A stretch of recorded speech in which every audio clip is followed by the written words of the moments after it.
Buenos días, un saludo para todos los que se conectan en esta mañana. Mil gracias, es un placer volver a estar con ustedes en estas sesiones que hemos venido trayendo y hoy terminamos con una muy interesante. Aquí está nuestra charla del día de hoy, ustedes ven, y se llama la enfermedad invisible. La enfermedad invisible, fibrosis quística. ¿Por qué se llama enfermedad invisible? ¿Qué es una enfermedad invisible? Una enfermedad invisible es aquella enfermedad que los síntomas no siempre se notan a la vista. Entonces, no que porque no les falta un ojo, porque no les falta una pierna, porque no los ven sordos o con un bastón, dicen, no, esta persona no está enferma. Entonces, eso es una enfermedad invisible y la fibrosis quística es un ejemplo muy claro de este impacto que tiene un daño tan grande en el interior del cuerpo, pero por fuera son hermosos, son muy lindos, pero por dentro tenemos muchos problemas que tenemos que atender. ¿Por qué hablar de esto en en la fibrosis quística? Porque hay muchos desafíos que tienen que enfrentar este paciente, este cuidador, este, esta pareja, estos padres, que no son visibles. Y debemos reconocer y ayudar a mejorar esta comprensión, a comprender lo que es la fibrosis quística y apoyarlos para que ellos tengan, que no se sientan solos.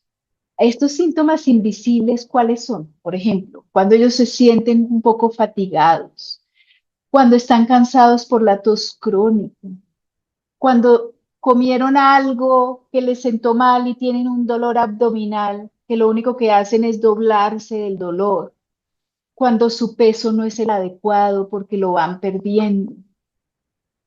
Entonces, estos síntomas no son evidentes para el vecino, no son evidentes para nadie que los ve, pero cuando los sufre el paciente, esto sí duele, esto sí es un problema.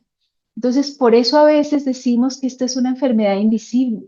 Este impacto en la digestión y en la nutrición, cuando vemos que los nutrientes no se absorben adecuadamente, cuando están botando muchas grasas, cuando no está ese alimento transformándose en energía, sino que se está saliendo del cuerpo sin hacer su trabajo. Cuando tenemos que usar el uso de enzimas para que podamos nutrirnos. Entonces, esto es importante. Por ejemplo, me acuerdo tratando este tema de enzimas, había un paciente que estaba en el colegio pequeñito y le decían, ¿y usted por qué tiene que tomar tantas pastillas? ¿Usted por qué toma pastillas antes de comer? Es que usted es drogadicto. Y él les decía, y era un niño muy pequeñito, y decía, no, yo tengo que tomar mis pepas para que no me duela mi estómago. Entonces es cómo explicarle a este niño que lo que está haciendo está bien y cómo él tiene que explicarle a los demás por qué tiene que tomarse esas pastillas y que no le dé pena, que los explique, que sea de una forma natural. El tratamiento diario que otros no ven, por ejemplo, cuando tienen que hacer toda la terapia respiratoria antes de salir a su colegio, a su trabajo, a su vida diaria, que tienen que haber hecho cuántas nebulizaciones, a qué hora se tuvieron que despertar, a qué hora tuvieron que hacer todas sus cosas para llegar a tiempo, así sea a una cita médica. O a su diario vivir, ir al colegio a clase de 7 de la mañana, o ir a sus universidades, o ir a sus trabajos que tienen un horario exacto. ¿Qué tuvieron que hacer antes estas personas? ¿Cuántas horas antes tuvieron que levantarse para poder llegar a tiempo y que no los sancionen? Eso no lo ve nadie. Esas tareas ocupan muchas horas del día y quienes no conviven con un paciente de fibrosis quística no lo entienden. Entonces, ahí es donde seguimos viendo las cosas invisibles que la otra gente no ve. Tocamos el tiempo. El tratamiento que hacemos en las mañanas, el tomar los medicamentos que tomamos, ¿cuánto tiempo dura? más o menos de 2 a 4 horas del día. Si hablamos de cuántas horas están activos, el normal de las personas, digamos que empiezan a las 7 de la mañana y están terminando 6, 7 de la noche. Nuestros FQ no. A nuestros FQ la mañana les empieza muy temprano, a veces a las 4, a veces a las 5 de la mañana. ¿Y a qué horas terminan? Tipo 10 de la noche. Entonces es una carga de tiempo que nos va afectando la rutina escolar, la laboral, la social. El impacto emocional que también es invisible. A veces tenemos ansiedad, miedo, frustración, pero también son supremamente fuertes y tienen una resiliencia admirable, que ellos salen adelante con todas estas cosas. Los sentimientos muchas veces se expresan abiertamente, a veces no. Entonces a veces tenemos esta persona que no quiere demostrar que está triste o que está muy feliz. Entonces, tenemos que manejar esta parte emocional para que no tenga un impacto negativo en la vida de ninguna persona. El impacto social, la incomprensión a veces de los amigos, esta presión social, a veces ese profesor, ese maestro o el empleador que no entiende por qué situación está pasando este paciente de FQ y que normalmente genera aislamiento. En esta incomprensión, por ejemplo, les voy a contar algo que me impactó muchísimo hace muchos años y era una niña de FQ muy delgada y me fue a mi consultorio y me decía, por favor, deme un certificado donde diga que yo puedo utilizar pantalón de sudadera para hacer mis ejercicios de educación física y que no me coloquen en chores o en pantaloneta, porque no me gusta que los otros niños se burlen de mis piernas porque son muy delgadas. Entonces el profesor nunca le admitía a la niña que fuera con sudadera, sino tenía que ser con el short o con la pantaloneta que le exigía. Entonces a veces no entienden cómo impacta eso y son cosas supremamente sencillas, pero los impacta muchísimo. Entonces, ¿cómo podemos apoyarlos? ¿Cómo no les generemos ese aislamiento, sino más bien ubiquémoslos en el grupo, démosles fortaleza y no dejemos que este desconocimiento de las otras personas tenga que afectar al que convive con fibrosis quística. La sociedad a veces no entiende lo que implica vivir con fibrosis quística. Entonces, muchas veces debemos ser claros y no entrar en el detalle mínimo, pero sí explicar a nuestro alrededor por qué estamos pasando, qué necesitamos, qué cuidados necesitamos y cómo esta sociedad nos puede colaborar en lugar de que se vuelva una sociedad agreste, más bien que sea de apoyo para todos nosotros. La disciplina del paciente es importantísimo, esta disciplina diaria, porque no estamos hablando que es una disciplina solamente los 5 días de la semana, no, es una disciplina que es los 365 días del año, 7 días a la semana, 24 horas al día, esto no tiene descanso. Entonces, esta disciplina es la que nos genera un éxito en el tratamiento, esta constancia, este hábito de tomar el tratamiento como una ayuda, como ese escudo que nos defiende. Entonces, miren, todos los talleres que hemos venido charlando en este mes de septiembre, cómo todo está ligado. ¿Por qué es importante el medicamento? ¿Por qué es importante la adherencia? ¿Por qué es importante lavar equipos? ¿Por qué es importante lavarse las manos? ¿Por qué es importante comer? ¿Por qué es importante hacer ejercicio? Si ustedes ven ya en este último taller, estamos conglomerando todos estos detalles que hemos venido tratando en estos talleres de este mes de septiembre y vamos a ver cómo la adherencia significa compromiso de salud a largo plazo. Y eso es lo que nos va a dar calidad de vida. El rol del cuidador. Muchas veces no le damos la importancia que tiene este cuidador. Este cuidador es la persona que acompaña, es la que está en la alegría, es la que está en la tristeza, es la que organiza, es la que apoya, es la que recuerda que debe tomar, que debe comer. Y esta es una labor esencial que a veces también es invisible. Entonces, a veces no solamente la FQ es invisible, sino esta labor de este cuidador muchas veces es invisible y esta persona a veces también se siente agotada y nadie se da cuenta de esto. Debemos darle este rol importante a este cuidador y agradecer inmensamente ese apoyo que es tan necesario. La carga física y emocional que tiene este cuidador es muy grande.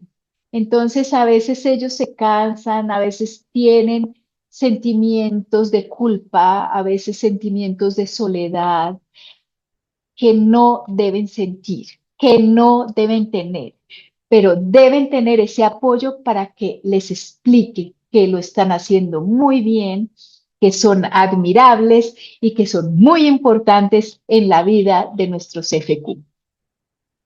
La necesidad del autocuidado del cuidador. Ahí es donde debemos ver cómo para cuidar a otros nosotros debemos estar bien. Si nosotros no estamos bien, no podemos cuidar a otra persona.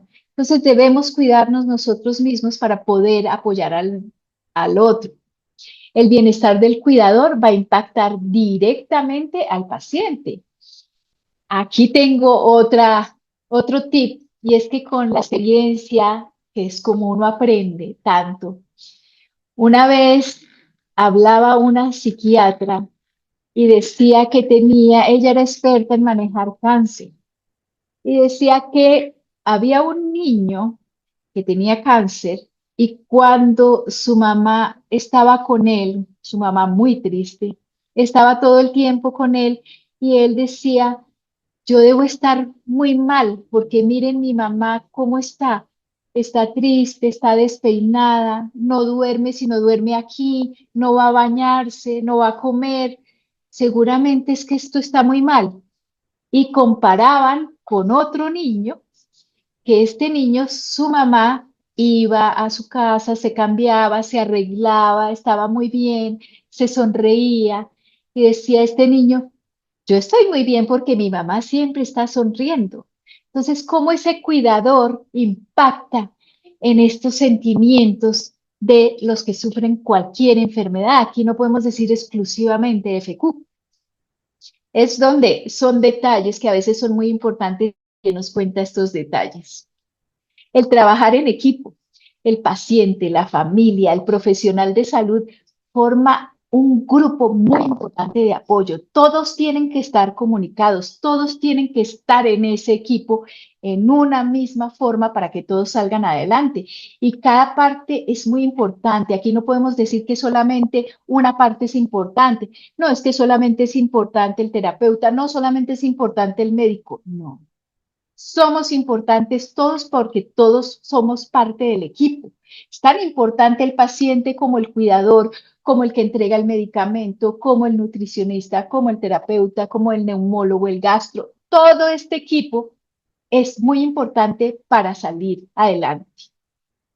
Y vamos a tocar unos mitos. En la fibrosis quística hay muchos mitos y les voy a contar algunos de ellos. Por ejemplo, hay mucha gente que dice, no, pues es que fibrosis quística solamente es de los pulmones, entonces solamente se me dañan los pulmones. No, la realidad es que es multisistémica y que afecta muchos órganos. Entonces nos afecta la parte digestiva, el páncreas, la parte reproductiva, entonces, y muchos otros órganos. Entonces, no es solamente de un órgano, sino es de muchos órganos y por eso se llama multisistémica.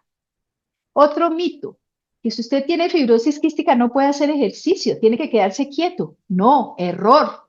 El ejercicio es muy beneficioso, el ejercicio mejora la capacidad pulmonar, los músculos, el ánimo, la calidad de vida. Vamos al tercer mito común, que es contagioso porque tosen mucho. Entonces, cada vez que tosen, la gente se aleja porque, ay, él es contagioso, me va a contagiar. O como ese niño tose tanto o ese adulto tose tanto, no lo voy a invitar a mi grupo porque me va a contagiar. No, Tienen que explicar que esto es una enfermedad genética, que es no infecciosa y que no es el contacto social que lo va a transmitir. El mito número 4, que los tratamientos no sirven.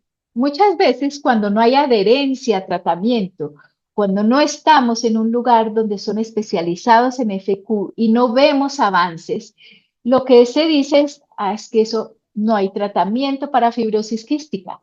Obviamente que sí hay tratamiento. Hay muchos tratamientos actuales que han cambiado el pronóstico. Ahora la gente no va a morir de fibrosis quística, se van a morir de ancianos, se van a morir de cualquier otra cosa, porque la ciencia ha avanzado muchísimo y como les decía en talleres anteriores, es una enfermedad crónica, es una enfermedad que nos puede llevar a morir de viejitos con una buena adherencia a tratamiento. Ahora tenemos los moduladores, las terapias respiratorias han mejorado muchísimo, entonces la calidad de vida del paciente con FQ ha mejorado increíblemente en los últimos 10 años.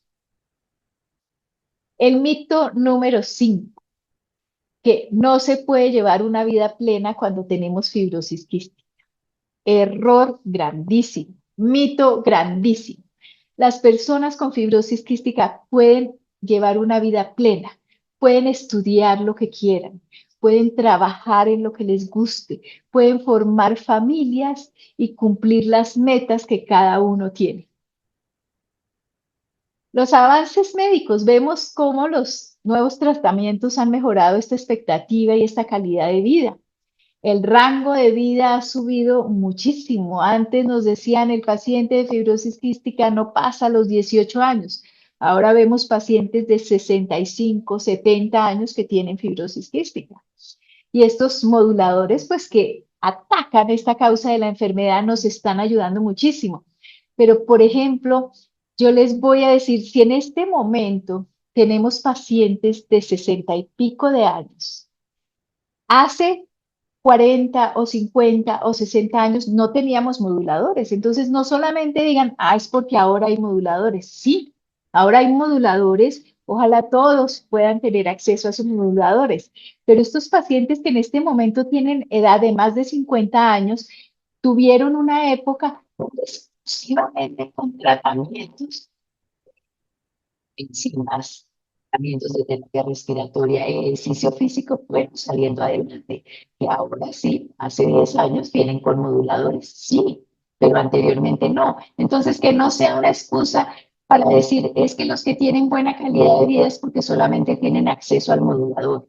No, miren cómo es posible que si pueden tener calidad de vida, tengan o no tengan modulador. Obviamente que mucho mejor y ojalá todos tuvieran moduladores, porque ahí sí es interesantísimo el cambio que se ve en la calidad de vida de estos pacientes. La importancia del diagnóstico temprano. Es muy diferente cuando el paciente ha sido diagnosticado muy pequeñito y empieza tratamiento desde su nacimiento a este paciente que me lo están diagnosticando a los 12 o a los 15 años. Ya el daño está muy grande porque han dejado pasar muchos años que no tiene tratamiento adecuado. Por eso estamos haciendo énfasis en este diagnóstico temprano, en detectar a tiempo esta fibrosis quística para iniciar tratamiento. Esto va a marcar una diferencia muy grande en la calidad de vida de los pacientes y en la evolución de su enfermedad. La información. Un tema que es importantísimo para todos ustedes. Es importante que estén educados, tanto el paciente como el cuidador y la sociedad, para derribar estos mitos que hay. Pero la información que ustedes deben tener tiene que ser la información correcta, una información que sea de confianza, que sea de esperanza, que sea de calidad, que sea una información adecuada. No busquen información en Internet y lo primero que sale de cualquier blog, de cualquier página y les dice cosas erróneas. Siempre lleguen al fondo, siempre estén ustedes buscando información adecuada. Es muy importante. En las historias de vida tenemos muchas historias de vida. Yo creo que por eso yo soy una fan de la fibrosis quística y para mí es una pasión la fibrosis quística porque he tenido muchas historias de vida de mis pacientes. Yo ya llevo más de 20 años manejando fibrosis quística y hay unos testimonios inspiradores de personas que cumplen sus sueños, que la enfermedad no los ha limitado, que sí han tenido altibajos, porque yo no les voy a decir que todo es perfecto, hay altibajos, pero que saben manejarlos. Y aquí les voy a mostrar algunos de ellos. Aquí ven ustedes a mano. Aquí la primera foto. Esta es una de mis pacientes con fibrosis quística y ya tiene su bebecito de añito largo. Miren la felicidad y miren cómo están ellos. Aquí tenemos un par de gemelitos que también pacientes míos desde que nacieron. Están muy bien, son muy activos, son excelentes en el colegio, muy buenos alumnos y van muy bien. Pero aquí para cerrar, ustedes verán este adulto que ven en la última fotografía. Este es otro paciente mío y este paciente tiene 62 años. Tiene fibrosis quística y está muy bien. Ustedes lo ven, es supremamente activo. Él no tuvo moduladores sino hasta hace 5 años empezó con moduladores. Anteriormente tenía solamente su broncodilatador, su dornasa, su ejercicio físico, su ejercicio respiratorio y salió adelante. Ahora ya tiene moduladores, pero tiene 63 años, tiene más. Entonces, para que ustedes vean que no es que uno les esté hablando lo que dicen los libros, está uno hablando de la realidad de la vida para que vean la importancia de lo que es la adherencia al tratamiento y tener metas, seguir adelante. La fibrosis quística, lo que no se ve, también existe. Síntomas, emociones, tratamientos, retos, fortalezas invisibles. La invisibilidad no significa inexistencia. Reconocer lo invisible nos da fuerza para vivir mejor y acompañar mejor. Con esto quería cerrar esta sesión de 4 talleres que hemos venido teniendo durante el mes de septiembre, que ha sido el mes de la fibrosis quística. Espero hayan aprendido muchísimo, espero oír comentarios, espero oír preguntas. Estoy atenta y muchas gracias.